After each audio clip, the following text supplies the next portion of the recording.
Not long ago, another video surfaced. It showed Israeli hostages, eyes hollow, their voices trembling as they pleaded for their lives. The fear in their voices was unmistakable, and their words were designed not just for their families, but for all of us. It was a cruel reminder that Hamas's weapons are not limited to rockets and guns. They are using fear, manipulation, and psychological tactics to wage a war on the minds and hearts of Israelis. This is no ordinary war. This is a psychological warfare, and Hamas is using it to try and break our spirit.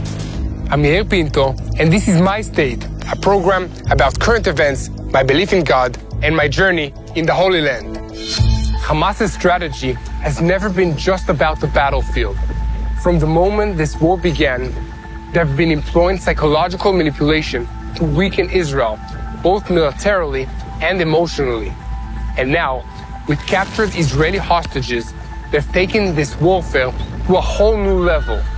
Today, we are not talking about soldiers fighting on the front lines. We are talking about the war happening in our minds, one that could be just as devastating if we let it. Imagine this: documents recently captured by the IDF from none other than Hamas leader Yair himself revealed the chilling truth about their psychological warfare strategy. These documents outline a deliberate plan to use the hostages as pawns, not to achieve peace, but to wear down Israel and rebuild Hamas's military capabilities in Gaza. The strategy is clear. Hamas does not care about the swift end to this conflict. They plan to drag out negotiations, prolonging the suffering of the hostages and their families, all while regaining the strength they've lost in this war. They aim to exploit Israel's humanity, our love for life, our desire to protect our people, and twist it into a weapon against us.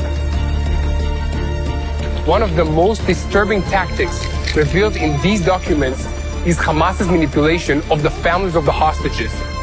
They are releasing videos, heartbreaking but reckoning videos of Israeli hostages pleading for their lives. But these are just pleas for survivals. These are psychological bombs meant to turn our own people against the Israeli government. Hamas's goal is simple: make the families blame Israel for not doing enough. Make them desperate enough to push for any deal, even one that would only empower Hamas further. And it's not just the families that they're targeting. Hamas is playing a double game. To the international community, they present themselves as victims. They cry out about the suffering in Gaza, blaming Israel for every civilian casualty, while conveniently leaving out their own role in starting this war and using their own civilians as human shields. This is psychological warfare at its most brutal. Videos, social media campaigns, even carefully timed leaks to the press, all of it is designed to create fear, division, and chaos. And what's the goal? To isolate Israel, break our unity, and make us question our own strength. But make no mistake, this is a war we must win, not just on the battlefield, but in the battle of our hearts and minds.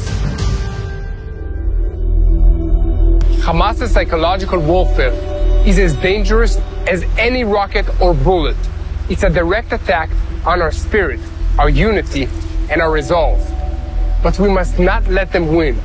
We must stay strong, not just for ourselves, but for those who are enduring this nightmare, for the families torn apart by this conflict, and for the future of our nation. In these difficult times, supporting Israel's artisans and small businesses is more crucial than ever. That's why we're proud to partner with Box. Each subscription brings the best of the Holy Land right to your doorstep, while directly supporting the farmers, craftsmen, and families of Israel. Imagine tasting the flavors of Jerusalem or displaying handmade crafts from the hills of Galilee.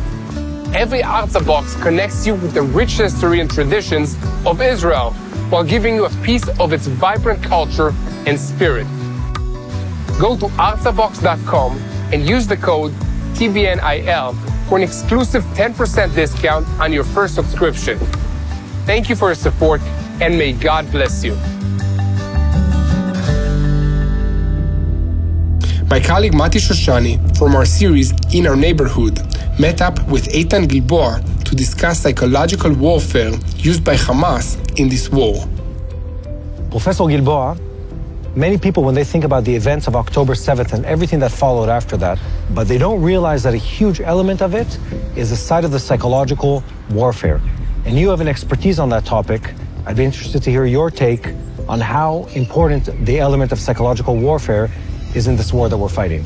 Psychological warfare has always been a significant part of any terrorist activity. First of all, Hamas has been using psychological warfare to intimidate, reduce the morale of Israel, trying to say, we are winning. Never happened in history that way. Yeah. Hamas went into Israeli villages and kibbutzim and towns, filmed the atrocities, the killing of babies, children, women, elderly people. And they broadcast the entire filming into the entire world. They're trying to shape a reality in which their actions and the images that they're projecting are putting fear in the hearts of people. And at the same time, they're twisting reality to further their goals. Exactly right. And they have been quite successful in doing it because the Western media has been failing in reporting about the war in Gaza as well as about the context of that war and events, Middle Eastern events around it. There's no Hamas in Western coverage of the war. Really? Only Palestinians. Yes, that's true. And Palestinians have been very successful in recent years in creating much sympathy for that. They have described Israel as a Nazi-like country that is using force to oppress Palestinians. They described Israel as grabbing lands from the Palestinians. So in Western media coverage, especially American coverage, you don't see Hamas. Nobody knows what Hamas is. At my Center for International Communication at Bar-Ilan University, we have done a study, coverage, in the New York Times about Israel since 2022. Israel has been criticized time and again. Hamas? Yeah, there is no Hamas. Hamas was mentioned only one time. Hezbollah, one time. So people lose the context of the entire area. It's as if we're fighting ourselves. Yes. There's no mention of the enemy. Yes. So the liberal press has been going after Israel for a long time, and they were placing the war in Gaza in that general context of the Israeli-Palestinian conflict. So when they report about the Gaza war, they don't say Hamas. They say Palestinians all the time, Israel and the Palestinians, and Hamas has been using very effectively public diplomacy, which is the external strategy to influence public opinion around the world. They have been, for example, exaggerating civilian casualties. They have never reported and made any distinction between civilians and combatants. So they say, the number of casualties in Gaza is 20,000, 40,000, and people, and even policymakers like President Biden, Vice President Kamala Harris, and Secretary of State Blinken, they were complaining about the very high rate of civilian casualties. Which were false information completely. False information completely. First, because they never made a distinction.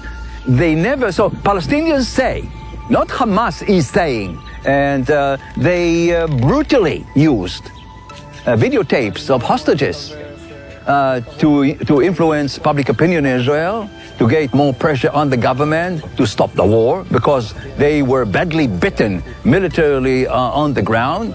They have supported demonstrations in Israel in order to weaken the willingness of Israelis to fight.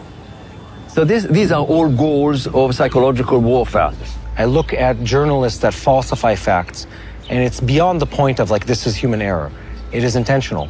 A complete loss of empathy. I look at the wave of demonstrations in U.S. campuses, and I look at the young demonstrators, or sometimes not so young demonstrators, in the universities, and I ask myself, what have they been listening to? What messaging have they been hearing that allows them to ignore the suffering on the Israeli side to such a degree that they can only call for the destruction of Israel and only recognize suffering on the Palestinian side?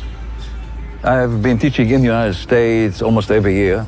I've seen that process evolving since about 2001, when Palestinians and their supporters, they have taught young people that Israel is a colonial creation, that it is an apartheid state, and you have no counter arguments made in class or otherwise. And American Jews and Israelis who were students in those classes were not even permitted to present another view. And I see those demonstrations. Actually, these were not peaceful demonstrations. Quite violent. We have seen much violence. Quite violent. And threats against American Jews. This is not a demonstration. This is like an interference. This is violence. This is violence. So, but the issue is not just Israel and Hamas. It's internal American. I see much of those demonstrations against America. This has been a very interesting conversation for me. Thank you, Professor Gilboa. Thank you very much. Thanks for this very interesting conversation. Take a look around me. I'm standing in the heart of Israel, and despite being attacked for almost 1 year by multiple terrorist organizations, the people of Israel celebrate life. They go out to the beach. They enjoy sitting on the grass. God is with us. We are hopeful and we are resilient. Let's unite in prayer for the hostages, for the safety of all the IDF soldiers that are fighting in order to make sure that our borders are safe. Let's unite in prayer that God will take control of this situation, and because of Him, we will win this war. Let's pray for the peace of Jerusalem.